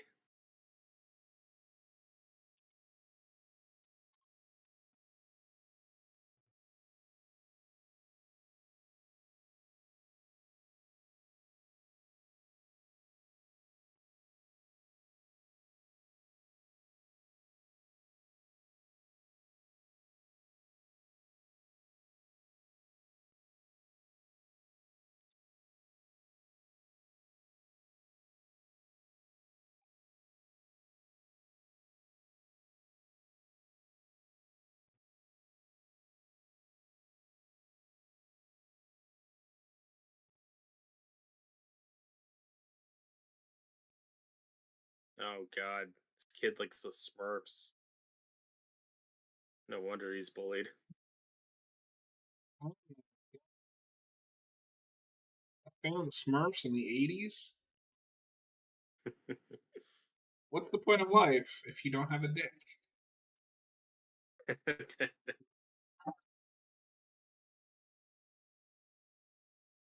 I'm excited to do Donnie Darko with you one of these days. I think that counts.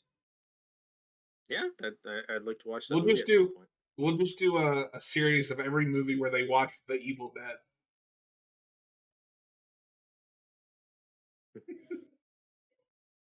I can think of at least two movies.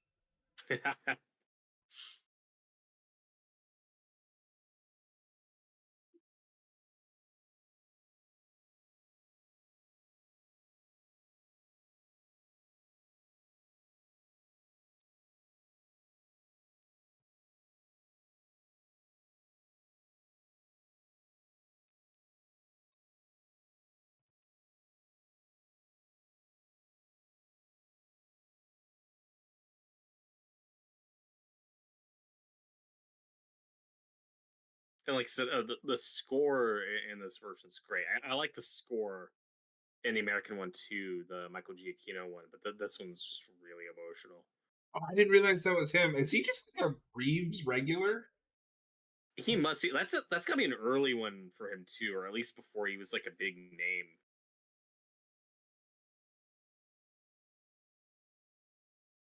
Ugh, that's the other thing with the Fearless movie. This kid's always covered in snot. He always looks like he's freezing, Gross. and it's just like, wipe your face. Wash your damn face.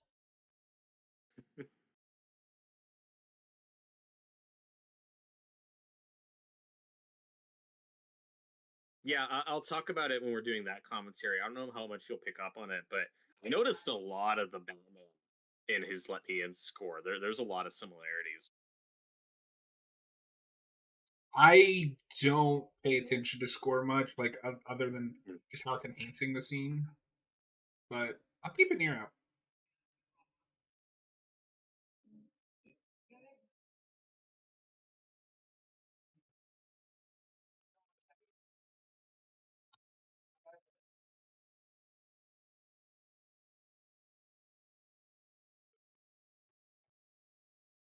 This fucking kid, he's like as bad as the main bully because he is also manipulative. This made me laugh so hard. the, the pool bad. It's like, yep, that's bad. It's it's an omen. And it just says pool in text at the bottom. Like, no, idiot. It's Swedish for pool. I'm like, no, it says bad, and I agree. What's gonna happen is very bad. Why is there just like piss on the floor? I don't know, but it looks gross. I don't like it. One of the most disgusting places you could probably ever be is a boys' locker room.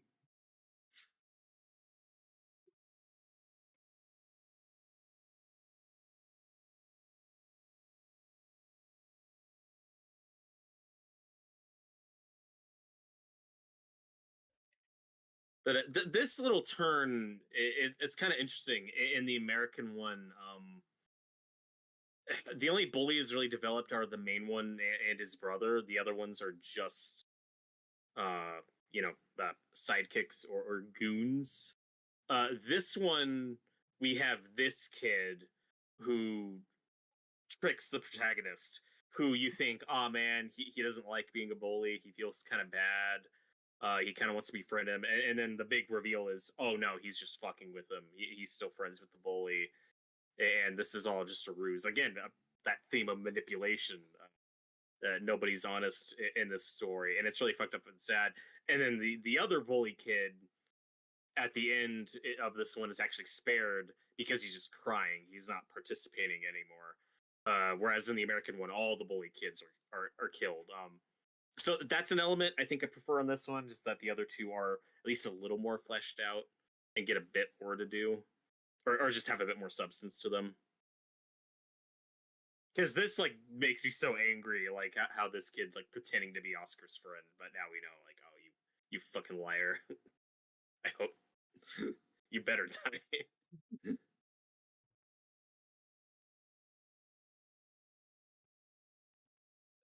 And again, I'm gonna say this again in the next version. We need another adult. This is why you can't have just one teacher here, because he's distracted by a fire and then is locked out of the building. There needs to be some other adult in this building. What were the regulations in the 80s for after school activities? There It weren't makes me any. uncomfortable.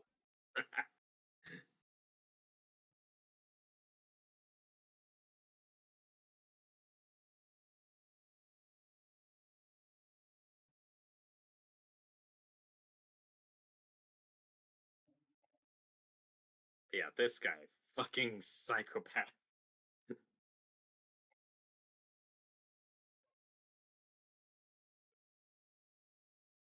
God, like that water, like it looks freezing. Oh God, this Hardy Boys looking motherfucker.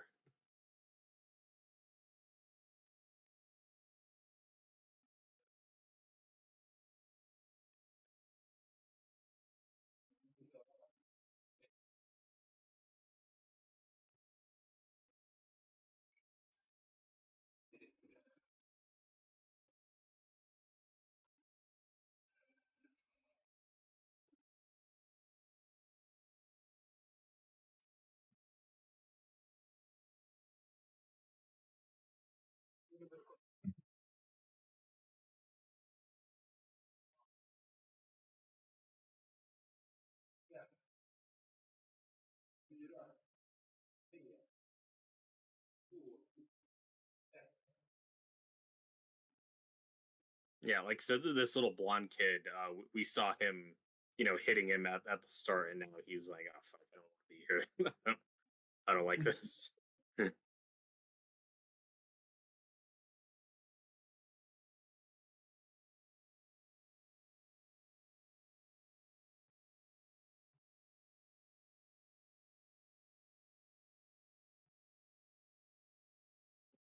Like that should be a meme when he just sits down and puts his hands in his face. It's like, yeah, I've been there, bro.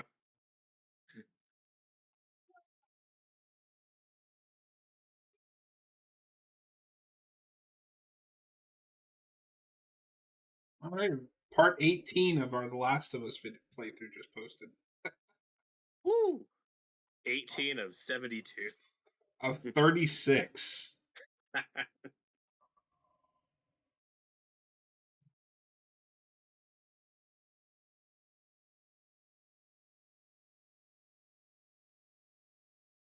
Oh, this scene's great. When you see his little legs kicking in the water, like, yeah, fuck him up.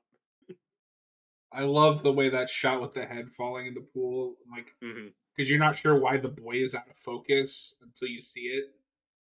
Hmm.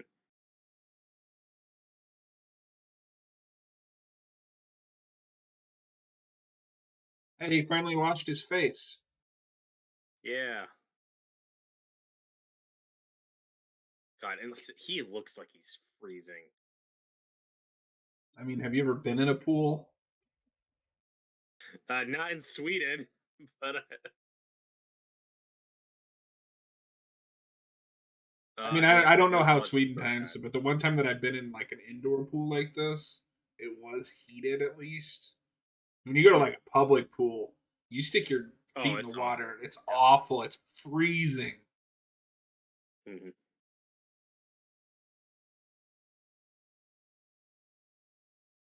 I haven't been to a public pool in a decade, probably more. I rarely swim. Certainly not a When public I was pool. a real little kid, I would go like constantly. That was what me and my grandpa would do, and Mm. because he wouldn't pay to go in, I'd have to walk up to the fence, and they had this bench right outside the fenced area, and he'd slip me money through the fence to go get snacks and stuff when they force you to take a break. They had a walking taco that was just oh. Do they have those over there with you where you're at? No, It's or basically at just a least not bag of that like one I've. Fritos corn chips, and they put like the meat and cheese in it, so it's a walking taco. Mm. I do have many questions about this ending because this is how the book ends. How did he get on this train without an adult? That I could chalk up to like it's the '80s. They're probably cool with it. Like you'd be surprised what you could just do without supervision back in the day. There was one guy I follow who's on YouTube who's an older guy who was like, oh yeah, like my parents bought me a ticket. I just like flew the first time I flew on a plane. I was like 8 years old and went by myself, and I'm like the fuck. Fair enough. But All yeah, right, and that's we let uh Robert. We have let the right one in. we did. It's a sad movie. Now, granted, I'm just according to Wikipedia, when they're we pay off the bit with the Morse code. Do you know what she's actually saying or what they're saying to each other? Tapping. Yes, right. Yeah, she taps kiss to him and he replies kiss back. So it's like, yep, they're a couple now. And they're in this forever, and it's really fucking sad. Like this movie's a tragedy, and No, it it is. haunted me. Like it's framed as a happy ending, but we know it's not.